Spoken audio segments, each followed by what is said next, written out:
আজকের গল্প বন্ধন। আমি এনাক্ষী। আজ আমার বিয়ে করছি অমিতকে। অমিত গ্যাজেটেড অফিসার, বনেদি পরিবার ওদের। বলতে গেলে বেশ অবস্থাপন্ন ঘর। অমিতের বাবা মা দুজনেই চাকরি করতেন, বর্তমানে দুজনেই রিটায়ার পারসন। কলকাতায় নিজস্ব বাড়ি হলেও গ্রামের বাড়ি বর্ধমানে। ওখানে ওদের প্রচুর সম্পত্তি, জমি জায়গাও কম নয়। শুনেছি এককালে ওরা নাকি জমিদার ছিল। আমি বিয়েটা করছি সম্পূর্ণ নিজের ইচ্ছেতেই। আমার বাবা মা কখনোই আমার বিরুদ্ধে যায়নি। আমার ইচ্ছেকেই বরাবর সম্মান জানিয়েছে ওরা। বাবা সবসময়ই বলে, আমাদের এনাক্ষী কোনো ভুল কাজ করার মতো মেয়েই নয়। অমিতের বাড়ি থেকে আমাদের বাড়ির দূরত্বটা এই পাড়া আর ও পাড়া। হেঁটে গেলে 5 মিনিট। কয়েকটা বাড়ির পর একটা বড় খেলার মাঠ। খেলার মাঠটা ছাড়িয়ে গিয়ে রাস্তার ওপর ডান দিকের দোতলা বাড়িটাই অমিতদের। দুই বাড়ির দূরত্ব এত কাছাকাছি হওয়ার সত্ত্বেও বিয়েটা আমার দেখাশোনা করেই। কিন্তু সে কথা কেউ বিশ্বাস করতেই চায় না। বিশ্বাস না করাটাই হয়তো স্বাভাবিক।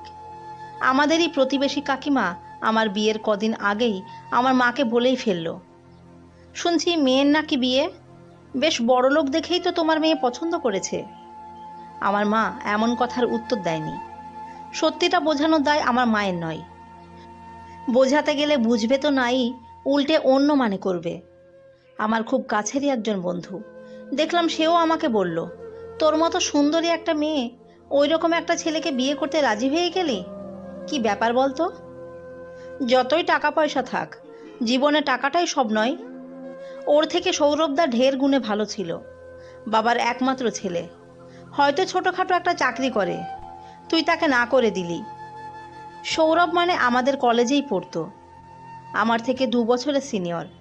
ফার্স্ট ইয়ারে যখন পড়তাম তখন আমাকে প্রপোজ করেছিল, আমি রাজি হইনি।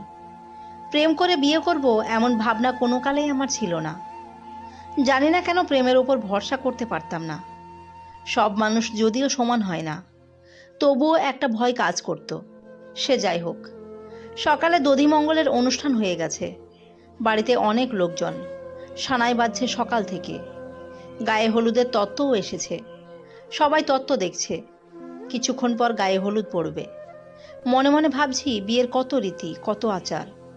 ও বাড়ি থেকে তত্ত্বে পাঠানো কাঁচা হলুদ রঙের শাড়িটা পরেছি। গায়ে হলুদে পাঠানো তত্ত্ব দেখে অনেকেই কানাঘুষো করছে। কানেও আসছে কিছু কথা। কে যেন বলল, বড়লোক বাড়ির বউ হয়ে যাবে, তা এসব তো দেবেই। প্রেম না করলে ওর বাবার ক্ষমতা ছিল ওই বাড়িতে মেয়ের বিয়ে দেওয়ার। বাড়ির প্রত্যেকটা মানুষের ইনকাম আছে, সবাই সোনার ডিম পাড়া হাঁস। ভাগ্যিস মেয়েটার রূপ ছিল, ওতেই তো পটিয়েছে। বাড়ির প্রত্যেকটা মানুষকে বশ করেছে। সুচ হয়ে ঢুকে ফাল হয়ে বেরোলো। তা না হলে কোনো বাবা মা জেনে শুনে ওই ছেলের সাথে বিয়ে দেয়? কথাগুলো আমি শুনেও চুপ করে থাকছি। মানুষ অনেক কিছুই বলবে।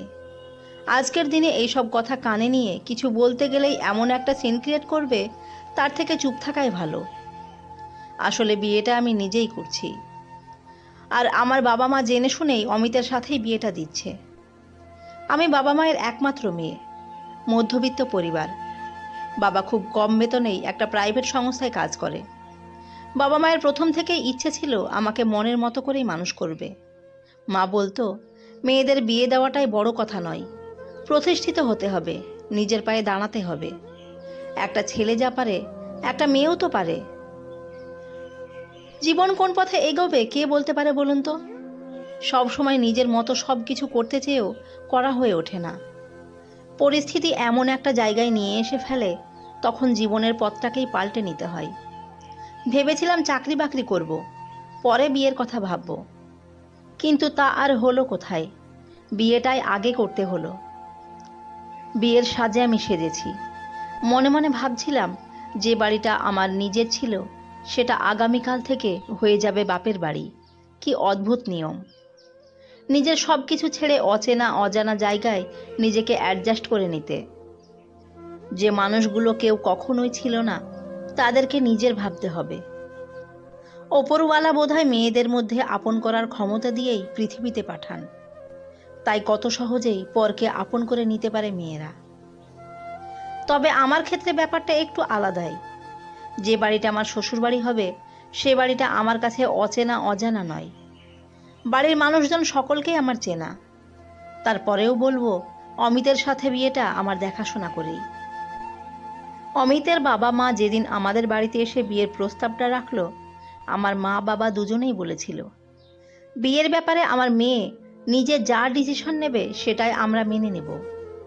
বিয়েটা ওর জীবনের ব্যাপার, তাই ওর মতকেই গুরুত্ব দেব বেশি। মা বলেছিল ওর ইচ্ছে চাকরি না পেলে বোধহয় বিয়ে করবে না। অমিতের বাবা বলেছিল, চাকরি করবে সে তো ভালো কথা, বিয়ের পর সে তো আমার বাড়ি থেকেই করতে পারবে। আমি আড়াল থেকে সব কথা শুনছিলাম। একটা বড় চ্যালেঞ্জ হয়ে গিয়েছিল আমার কাছে, কোনটা আগে, চাকরি না বিয়েটা। বিয়ের ব্যাপারে অমিতের মা আমার সাথে কথা বলেছিল ওদের বাড়িতেই, যেহেতু ওদের বাড়িতে আমি যেতামই। আমি ওনাকে কাকিমা বলেই ডাকি। ওনার কথাবার্তা এতটাই ভালো আর এত ভালো ব্যবহার, ওনাকে আমি ভীষণ রেসপেক্ট করি। উনি যখন বললেন, এনাক্ষী তোমাকে জোর করব না, বিয়ে ব্যাপারটা সম্পূর্ণ নিজের কাছে, তুমি একবার ভেবে দেখো, মন যদি সায় দেয় তাহলে আমাকে বলো, আর যদি না সায় দেয় তাহলে কিছু করার নেই, সেটা আমাদের দুর্ভাগ্য বলেই মেনে নেব। সব কিছু ভেবে দেখলাম বিয়েটাই আগে। আমি কথা দিই কাকিমাকে, আমি বিয়েতে রাজি। যাই হোক, 7 মাস কথা ভাবতে ভাবতে সময় যে কিভাবে পেরিয়ে যায় কে জানে। বাড়ি ভর্তি লোকজন, সানাই বাজছে। আমি তখন বিয়ের মণ্ডপে। 7 পাক ঘোরার পর মালা বদল, হস্তবন্ধন, বিয়ের যাবতীয় রীতি পালন করে শেষ পর্বে এলো সিঁদুর দান। সিঁদুরটা পরিয়ে দেওয়ার সঙ্গে সঙ্গেই পুরোহিত মশাই অমিতকে বললেন, লজ্জা বস্ত্রটা দিয়ে মুখটা ঢেকে দাও এবার। আমার পাশেই তখন বসেছিল রুদ্র। রুদ্র আমার দিকে তাকিয়ে বলল, মাসিমণি, তোমাকে সিঁদুর পরিয়ে দিতে আজ খুব সুন্দর লাগছে। রুদ্র মানে অন্তরাদির ছেলে। আমি রুদ্রকে পড়াতাম। রুদ্র আমাকে মাসিমণি বলেই ডাকে। অন্তরাদি প্রথম দিনেই ওকে শিখিয়ে দিয়েছিল, আন্টি নয়, তুমি মাসিমণি বলেই ডাকবে। তারপর থেকে রুদ্র আমাকে মাসিমণিই বলে ডাকে। রুদ্রর এই মাসিমণি ডাকটার মধ্যে আমি যেন কেমন একটা টান অনুভব করতাম। অন্তরাদি আমাকে বলতো, জানোই না কি, আমার কাছে একদম পড়তে চায় না, তোমার কাছে যতটুকু পড়তে চায় ততটুকুই। দাদু ঠাকুমা তো নাতি অন্তপ্রাণ, একটু মারলে ধরলে ছুটে আসে, বলে অত শাসন করে পড়াতে হবে না, বড় হলে ওসব ঠিক হয়ে যাবে। আমি একা সামলাতে পারি না। তার উপর রুদ্রর বাবা বাড়িতে থাকে না, একটা মাত্র ছেলে, মনের মতো করে মানুষ করতে হবে তো, তাই না? আমি বলতাম, ঠিকই তো, পড়াশোনাটাও তো করতে হবে। অন্তরাদি বলতো, তুমিই আমার একমাত্র ভরসা, তোমার কথাই ও শুনে চলে। দুষ্টুমি করলে ওকে যদি বকি, জানো ও কি বলে? বলে তোমার থেকে মাসিমণিই বেশি ভালো, আমাকে একদম বকে না। আমি অন্তরাদির কথা শুনে হাসতাম। একদিন অন্তরাদি বলল, আমার নিজের কোনো বোন নেই, বুঝলে না কি, তোমাকে দেখে নিজের বোন বলেই মনে হয়। তুমি তো আমার নিজের দিদি হয়েই গেছো, মনের কত কথা শেয়ার করো, যেন 2 বোন আমরা। রুদ্র যেদিন খেতে চাইতো না, অন্তরাদি খাবারটা নিয়ে আমার কাছে নিয়ে এসে বলতো, এনাক্ষী, আগে একটু খাইয়ে দিও তো, তারপর পড়াবে। আমার কথা না শুনলেও তোমার কথা ঠিক শোনে। আমার কথা রুদ্র ঠিক শুনতো। আমি কোলে বসিয়ে বলতাম, বাবু তুমি খেয়ে নাও তো, তাহলে তোমাকে আজ পার্কে বেড়াতে নিয়ে যাব। বিকেলে পড়াশোনা শেষে পার্কে নিয়ে যেতাম এক একদিন। অন্তরাদি আমার উপর ভরসা করে রুদ্রকে ছেড়ে দিত। রুদ্রকে পড়াতে যেতাম ঠিকই, একটা অজানা টান অনুভব করতাম রুদ্রর প্রতি।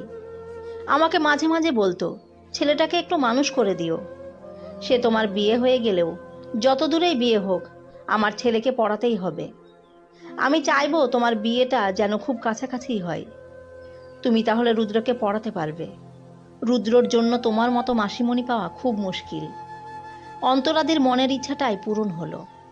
ওপরওয়ালা অন্তরাদির মনের কথা শুনেছিল।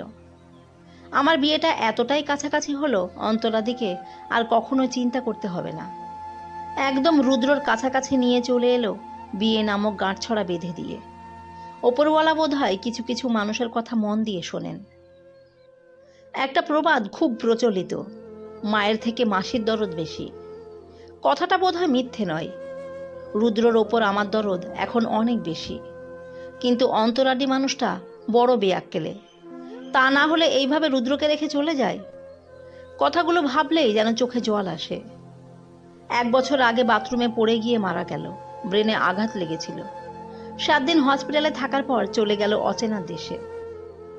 এভাবে কেউ ফাঁকি দিয়ে যেতে পারে বলে আমার ধারণা ছিল না। সে যাই হোক, সেসব কথা আজকের এই শুভ দিনে মনে করে লাভ নেই। বিয়ের পর্ব শেষ। রুদ্র তখন আমার কোলে আছে। ঘাড়টা উঁচু করে আমার দিকে তাকিয়ে জিজ্ঞেস করে, মাসিমণি, এবার থেকে তুমি আমাদের বাড়িতে থাকবে তো? অমিত তখন নিজের ছেলে রুদ্রর দিকে তাকিয়ে বলল, আর মাসিমণি নয়, আজ থেকে মা বলে ডাকবে। না, আমি মাসিমণি বলেই ডাকবো। মাসিমণি যদি মা বলে ডাকতে বলে তবেই মা বলবো। রুদ্রকে আদর করে বুকে জড়িয়ে নিয়ে বলি, আজ থেকে শুধু মা আর মা। মাসিমণি ডাকলেও আমি যে মা ডাকি শুনবো বাবা। রুদ্রকে আদর করতে করতে ভাবি, মা আর মাসি কি আলাদা হয়? কখন যে এক হয়ে গিয়েছে সেটা বুঝতেই পারিনি। মানুষ সব কিছু ঠিক করে রাখে, ওপরওয়ালা বোধ হয় নতুন ঠিকানা গড়ে দেয়। নতুন ঠিকানায় মানুষ তাই নতুন করেই বেঁচে ওঠে আবার। ধন্যবাদ সবাইকে।